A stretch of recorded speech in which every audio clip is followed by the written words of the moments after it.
ಈ ಚುನಾವಣೆ ಪಾರ್ಟಿ ಚುನಾವಣೆ ಅಲ್ಲ, ಮೊದಲು ಅರ್ಥ ಮಾಡ್ಕೊಳ್ಬೇಕು. ಇದು BJPಗೆ ಓಟ್ ಕೊಡಿ, ಕಾಂಗ್ರೆಸ್ಗೆ ಓಟ್ ಕೊಡಿ, ಕಮ್ಯುನಿಸ್ಟ್ ಓಟ್ ಕೊಡಿ ಅಂತಲ್ಲ. ಇದು ಪ್ರಥಮ ಪ್ರಾಶಸ್ತ್ಯ, ದ್ವಿತೀಯ, ತೃತೀಯ ಎಲ್ಲರಿಗೂ ಓಟ್ ಕೊಡ್ಬೋದು. ಇಲ್ಲಿ ಕುಳ್ತಿರೋರು ಎಲ್ಲರಿಗೂ, ಸ್ಪರ್ಧೆ ಮಾಡೋರು ಎಲ್ಲರಿಗೂ ಓಟ್ ಕೊಡ್ಬೋದು. ಇದು ಮೊದಲನೇದು. ಏನು ಯಾರಿಗೆ ಪುಟ್ಟಶ್ರೀ ಶೆಟ್ಟರಿಗೆ ಮೊದಲನೇ ಪ್ರಾಶಸ್ತ್ಯ ಕೊಟ್ಟರೆ, ಎರಡನೇದು ಪ್ರಾಶಸ್ತ್ಯ ಯಾರು ಕೊಡ್ಬೋದು? ಅವರು ಮತದಾರರು.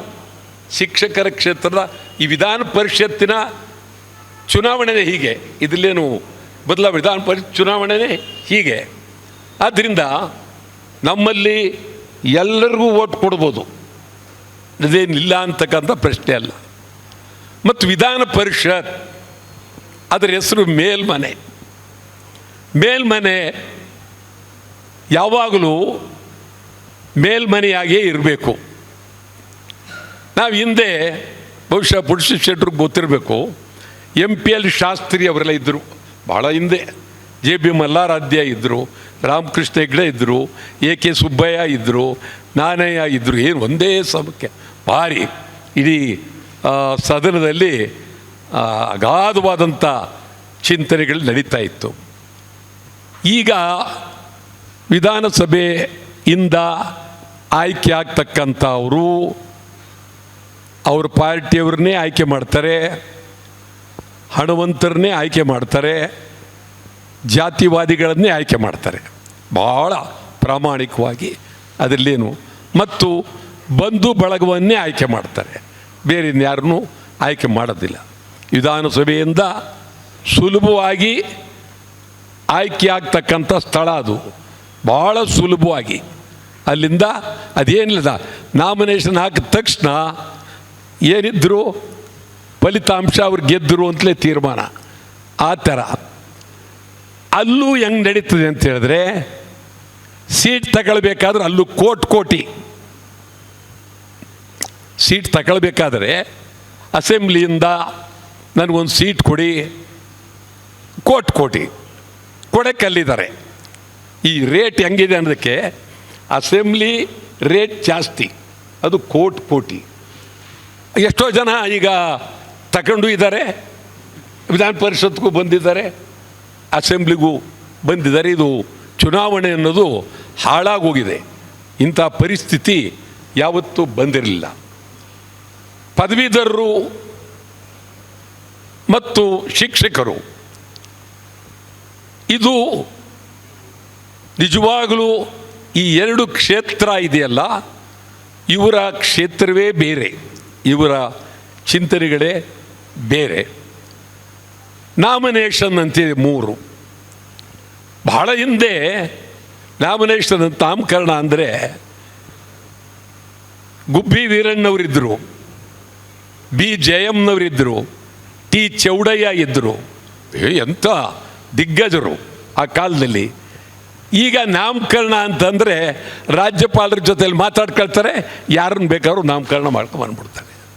ಅದು ವ್ಯಾಪಾರವೇ, ನಾಮಕರಣನೂ ವ್ಯಾಪಾರವೇ ಈ ಮಟ್ಟಕ್ಕೆ ಬಂದುಬಿಟ್ಟಿದೆ. ಮತ್ತು ಈಗ ನಾವ್ಯಾರು, ನಾನಂತೂ ಪ್ರಾಮಾಣಿಕವಾಗಿ ನಾವು ಒಂದು ನಯಾ ಪೈಸಾ ನಾವು ಕೊಡೋ ಪ್ರಶ್ನೆ ಇಲ್ಲ. ಕೊಡ್ತೀರ ನೀವು? ಇಲ್ಲ. ನೀವು ಇಲ್ಲ ತಾನೆ, ಯಾರೂ ಇಲ್ಲ. ಇದು ಒಂದು ಅದ್ಭುತವಾದ ಚಿಂತನೆ. ಇದರಲ್ಲಿ ನಾನು ಸುಮ್ಮನೆ ಬೆಳಗ್ಗೆ ಒಂದು ಲೆಕ್ಕ ಆಗ್ತದೆ. ಇಲ್ಲಿ ಅರ್ಧಕ್ಕೆ ಬರುವಾಗ ಒಂದು ವೋಟ್ಗೆ 5,000 ರೂಪಾಯಿ ಕೊಟ್ಟರೆ 6 ವರ್ಷದ ಅವಧಿ, ಒಂದು ದಿನಕ್ಕೆ 2 ರೂಪಾಯಿ 15 ಪೈಸೆ ಬಂತು. ಬರ್ತೀವಿ ಗೌಡ್ರೆ, ಇದಕ್ಕೇನಾದರೂ ಉತ್ತರ ಕರ್ನಾಟಕದಲ್ಲಿ ಯಾರೋ ಹೇಳಿದ್ರು, ನಾನು ಅವರಿಗೆ ಖಂಡಿತ ಕೈ ಮುಗಿದು ಹೇಳ್ತೀನಿ, ಈ ಒಂದು ದರಿದ್ರ ಕೆಲಸಕ್ಕೆ ಯಾಕೆ ಬೇಡ. ಯಾರು ಉತ್ತರ ಕರ್ನಾಟಕದಲ್ಲಿ ಅಂಥ ಅದ್ಭುತವಾದಂಥ ಜನ, ಅದು ಇತಿಹಾಸ ಇರ್ತಕ್ಕಂಥದ್ದು. ನಮ್ಮಲ್ಲಿ ಒಂದು ದಿನಕ್ಕೆ ಹೆಣ್ಣು ಮಗಳಿಗೆ 500 ರೂಪಾಯಿ ಕೊಡ್ತೀವಿ ನಾವು ಕೂಲಿ, ಜಮೀನಿನಲ್ಲಿ ಕೆಲಸ ಮಾಡೋದಕ್ಕೆ. ಗಂಡಾಳಿಗೆ 700 ರೂಪಾಯಿ ಕೊಡ್ತೀವಿ. ಹೌದಾ? ಆದ್ದರಿಂದ ಉಪಾಧ್ಯಾಯರುಗಳನ್ನು ದುಡ್ಡಲ್ಲಿ ಎಳೆಯಕ್ಕೆ ಹೋಗಬೇಡಿ. ಶಿಕ್ಷಕರು ಉಪಾಧ್ಯಾಯರು ಅಂತ ಹೇಳಿದ್ರೆ ರಾಷ್ಟ್ರಪತಿಗಿಂತ ದೊಡ್ಡವರು.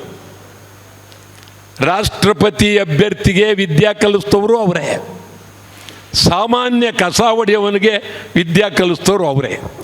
ಅಂದರೆ ಸಂವಿಧಾನದಲ್ಲಿ ರಾಷ್ಟ್ರಪತಿ ಭಾಳ ಉನ್ನತವಾದ ಮಟ್ಟದಂತ ಇರ್ತಕ್ಕಂಥವರು. ನಮ್ಮ ಶಿಕ್ಷಕರು ರಾಷ್ಟ್ರಪತಿಗಿಂತ ಎತ್ತರವಾದವರು. ನಾನು ಸರ್ಕಾರವನ್ನು ಕೇಳ್ತೇನೆ, ಶಿಕ್ಷಕರು ಬೀದಿಗೆ ಬರಬಾರ್ದು.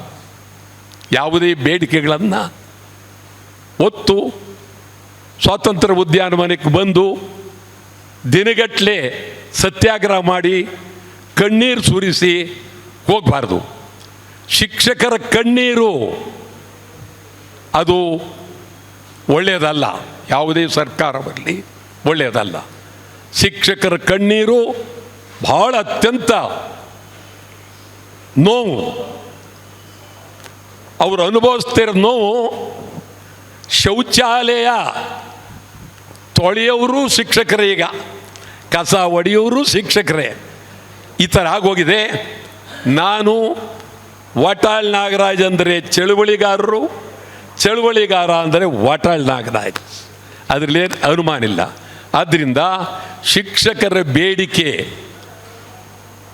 ಅವರು ಭಾಳ ಪ್ರಾಮಾಣಿಕವಾಗಿ ನಾನಂತೂ ಸ್ಪಂದಿಸ್ತೀನಿ. ಅವ್ರಿಗೆ ಗೊತ್ತಿದೆ, ಇಡೀ ರಾಜ್ಯಕ್ಕೆ ವಾಟಾಳ್ ನಾಗರಾಜ್ ಗೊತ್ತಿದೆ.